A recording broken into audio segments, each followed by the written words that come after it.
Parce que là, on pèse rien, à l'évidence.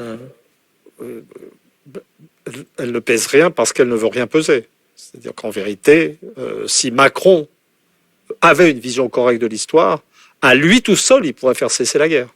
Bah, comment? En disant c'est fini. Et comment? Il dirait autre chose et il dirait que ça doit s'arrêter. Il y aurait d'autres discours et la guerre s'arrêterait.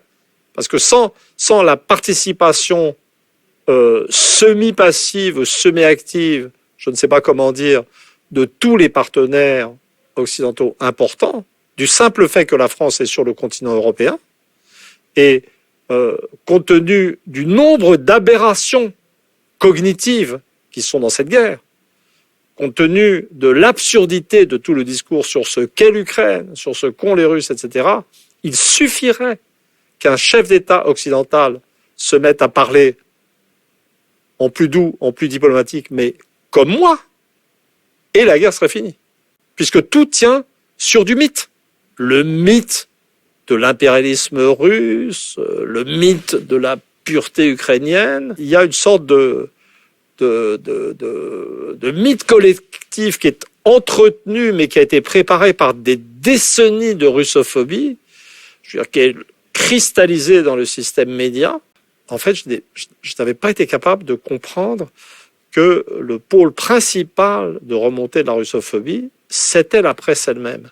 Et j'ai fini par comprendre que, pour des raisons sur lesquelles je travaille maintenant, la presse, les médias sont effectivement quelque chose de capital. C'est-à-dire pas simplement les réceptacles et les transmetteurs de la russophobie, mais des agents de production autonome de la russophobie dans la phase antérieure, mais avant la Crimée, avant l'invasion de la Crimée par l'armée russe, à une époque où il ne se passait rien.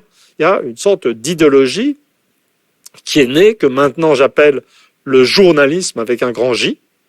Donc il y avait il y a eu le communisme, il y a eu le gaullisme, il y a eu le catholicisme, et maintenant il y a le journalisme, qui est une idéologie. C'est très grave, parce que une presse libre, c'est constitutif de l'existence de la démocratie libérale. Et en fait, la presse était pluraliste à l'époque où les idéologies s'affrontaient. Il y avait une presse communiste qui délirait sec de temps en temps. Il y avait le Figaro. Et puis, il y avait Le Monde, qui était plus de tradition démocrate chrétienne.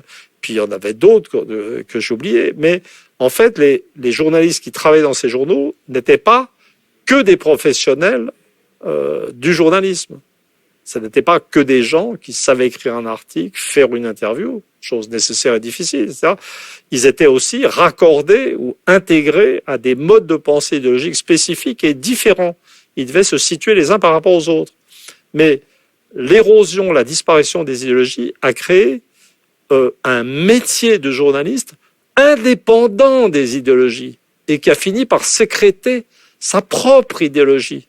Donc une idéologie de la liberté définie sur un mode complètement abstrait et sans aucune réflexion sur la société environnante, une idée de la liberté où la seule liberté qui compte est la liberté du journaliste, par rapport aux hommes politiques notamment, et avec le développement souterrain d'une idée que le journaliste est supérieur à l'homme politique. Et donc on a ce monde où les politiques sont en vérité terrorisés par les journalistes, et où on ne sait plus où est le rapport de pouvoir, mais pas par tel ou tel journaliste, par le journalisme collectif. Ce qui nous met, je dirais, dans une situation en fait très difficile. Parce qu'il est évident que la liberté de la presse est indispensable à la démocratie.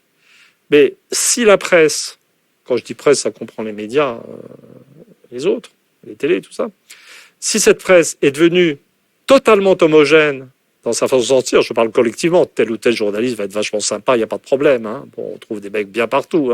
Mais si l'activité journaliste, si le journalisme en tant qu'idéologie, avec un grand J, je veux dire, produit une sorte d'opinion commune belliciste, incontrôlable, qui freine les gouvernements ou les politiques quand ils sont à la recherche de solutions raisonnables, il faut en être conscient maintenant.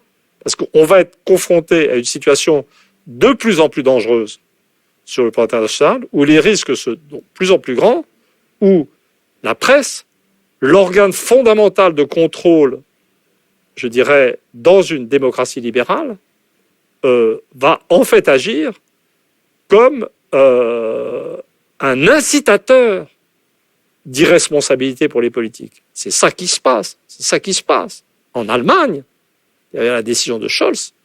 Je veux dire, il y a une attitude très homogène de l'information et des médias, alors que les politiques sont beaucoup plus divisés quand même.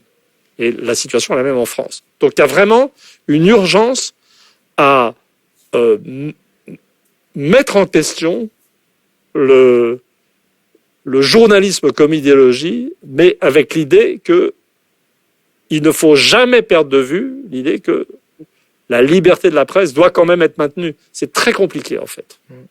Mais je pense qu'on va vers dans une période où il va falloir réviser tous nos concepts, les concepts classiques de la science politique. C'est-à-dire les démocraties libérales se sont muées en oligarchies libérales. Mais l'un des mystères de ces oligarchies libérales, c'est qu'elles font apparaître des professions qui sont unanimistes dans leur comportement.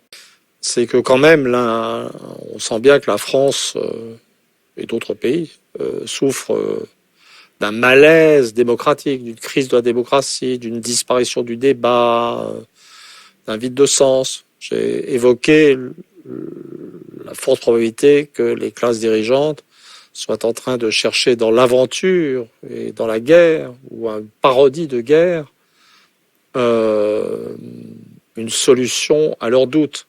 Mais en fait, on peut aussi imaginer que confronté au retour de la vraie histoire, de problèmes urgents, graves, associant après les pénuries de médicaments, déficits industriels, la question de la paix ou de la guerre redevienne un moment fondateur du débat et d'un retour de la démocratie en France.